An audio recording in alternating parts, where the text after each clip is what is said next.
What's up with everybody? It's your man Mario B. And Nicole. And we're back here with another reaction video. Special video request from Sean. Yeah. Sean is a huge supporter of our channel and he wanted us to react to 10 photos taken right before tragedy. Oh, right before tragedy. I feel like this is gonna be like super interesting and also a little creepy. Yeah, it is. To like see this right before something tragic happens. Yeah. But it's like, you know, it's like when you can't move your eyes from a train wreck, like you want to see it. Like I'm super intrigued and kind of excited, but then it sounds morbid. Yeah, so definitely thank you, Sean, for this awesome video request and your support of the channel. Let's dive right into it.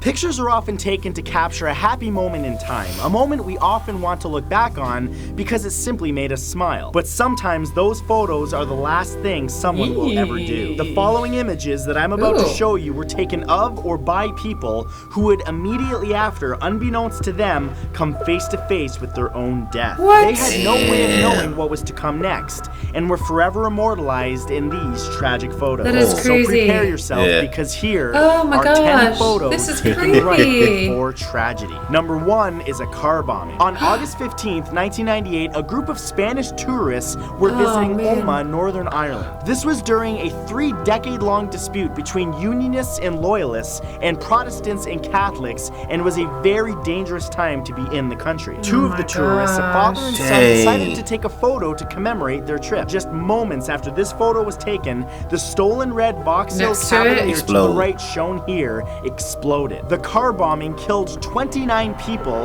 and injured another 220 more. However, in an unbelievable twist, the father and son pictured here beside the car actually survived the blast. However, it was actually the cameraman who was not so fortunate and died shortly after. The camera that took this image was found by the authorities. How did he survive? How did he not survive? On June 8th, 2014, a group of second-year engineering students from India were on a tour going from Shimla to Manali. Stopping by the riverbanks, they were unaware that a nearby hydroelectric plant had opened their floodgates, releasing a large surge of water into the river. They stopped to take a happy selfie when, almost immediately after, 25 students, including those seen here, were killed when the water levels raised drastically. The event became known as the Bias River tragedy. Number 3 is the death of John Lennon. Taken on December 8th, 1980, this iconic photo was one of the last ever taken of the great John Lennon. This photo shows John Lennon signing an autograph for one of his biggest fans, Mark David Chapman.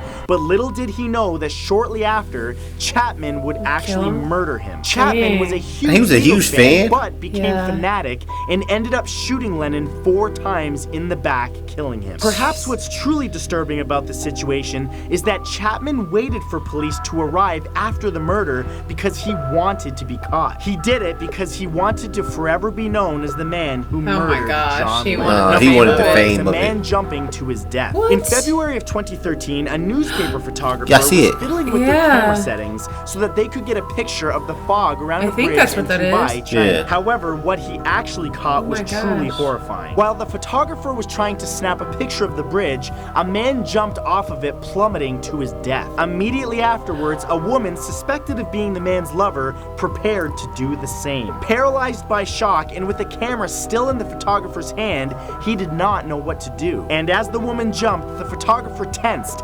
accidentally taking the photo that you see here as the woman fell to her death. Number 5 is a live television suicide. R. Bud Dwyer was a Pennsylvanian senator who served as the treasurer for Pennsylvania. However, his name ended up being dragged through the mud after being accused and convicted of corruption for accepting a bribe for which he was forced to resign from his position. Maintaining his innocence and unable to cope any longer with the embarrassment with his family, he held a live press conference in which he was supposed to simply resign. However, that did not happen. The conference suddenly took a much darker turn. He did it on national television. Dwyer pulled out a handgun in the middle of his speech, live on air, put it in his mouth, and shot himself in the head. This to the horror of I can imagine seeing it in person. And colleagues that had to watch. Disturbingly, the entire thing was broadcast live on television, and that clip itself is available in its entirety uncensored on YouTube right now. However, this clip is not for those with a weak stomach. Number 6 is a serial killer murder. In 1990, 14-year-old Regina K. Walters from Texas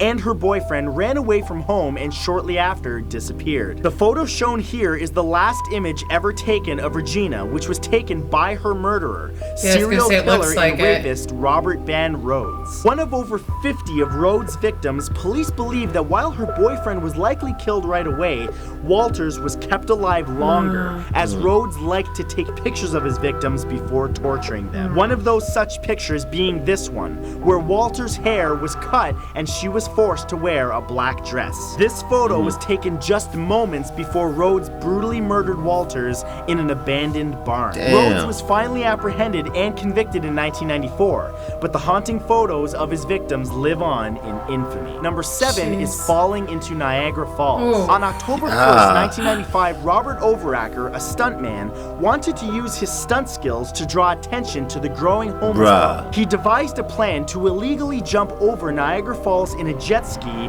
that had a sign on it that said "Save the Homeless." The original plan was to ride straight off of Niagara Falls and parachute to safety. However, that did not. The parachute didn't come out. On the attempt, the parachute did not deploy. Oh my This photo is the last one ever taken of Overacker alive. Can you imagine and was doing it, and then the parachute's not coming out, right? And then you're like, oh, she You knew that moment. You're like, oh, dang it. Like, you just like, oh gosh, no.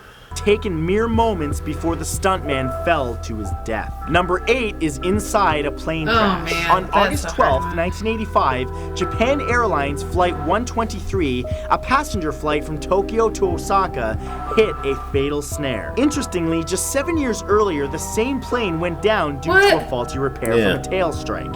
And although the plane technically worked after being fixed, it was in a state of deterioration. On this day, the plane experienced a violent decompression, ripping off a large portion of the plane's tail and taking with it the hydraulic controls. This photo was taken by a passenger shortly after the pilot declared that there was an emergency happening. Out of 524 passengers, only 4 survived, making this one of the deadliest plane crashes in history. This photo is truly unique as it shows the terrifying last moments from the inside of right before a plane crash. Number 9 is a man hit by the subway. This image depicts Ki-Suk Han as he was on December 3rd, 2012. It was probably coming so fast, so it's like Han was pushed by another man after an argument. Han frantically struggled to get up onto the ledge, but without help, he was unable to do so. Onlookers frantically waved their hands to alert the train conductor, but it was to no avail. That train won't be able to stop in time. No, that's what I said. They should help pull him up. Yeah, sure, she did. They panicked probably. However, it did not work. Instead, all that Abbasi got was a series of chilling photos depicting Han fighting for his life right before the train hit him, killing him instantly. And number 10 is a deadly plane collision. On September 25th, 1978, Pacific South Airlines Flight 182 collided with a small four-seater plane. The 2 airplanes crashed over San Diego. I didn't hear what the time was. Maybe I'm thinking of another one. Upon impact with the ground. To this day, this stands as the deadliest Californian aviation crash in history, with a death toll of 144, 137 of which on board, and the other 7 on the ground who were killed by falling debris. The probable cause was determined to be Flight 182 not following air traffic control procedure by not informing air traffic control that they had lost visual contact with the other smaller plane. This photo was the last taken of the plane before shortly after crashing into the ground, killing everyone on board as well as some civilians. Oh my gosh, these are like super freaking cool and super freaking creepy at the same time. Man, that first one, man, like the man in the sun, and how like the car blew up and they didn't get injured. They killed 29 people around. He didn't say not injured. He said they did survive. I mean, they survived it, but 29 people died, and it was like the closest to the car. More than that. Yeah, I know. And some was injured. I mean, unless they'd start walking away and somehow got shit. No, I think somebody snapped it. That's when it happened and stuff. Yeah. Because the cameraman ended up dying. Yeah, the cameraman died. Yeah. Which it's just crazy. And then the guy trying to jump off Niagara Falls and his parachuting shootout. That's just a bad luck. The fear. That's a bad luck. Yeah, I can imagine that. Because I'm sure you plan it all out, and usually, I mean, it's fairly rare that your parachute doesn't come out, but that's why you're supposed to have a backup chute. Yeah. You're not supposed to rely on just one. Did they have backup chutes back then? I would think, but I don't know. Maybe not. Yeah. Damn. He was a stunt devil. Trying to show up his skills. Yeah, maybe he only thought he needed the one. Yeah. Clearly. You don't want to play with your life. No. Yeah, man. It was a lot of creepy ones, crazy ones in there. Especially it's just creepy to know that, like, this moment they're alive and the next moment they're dead. Yeah. In a second. You know what I'm saying? Makes you wonder. Yeah. Yeah, man, we definitely enjoyed this one, Sean. This was definitely a good one. Crazy. But we're going to end this video. Don't forget to subscribe. And thumbs it up. Turn on notifications. It's your man, Mario B. And Nicole. We're going to catch you in the next with some peace and love, baby.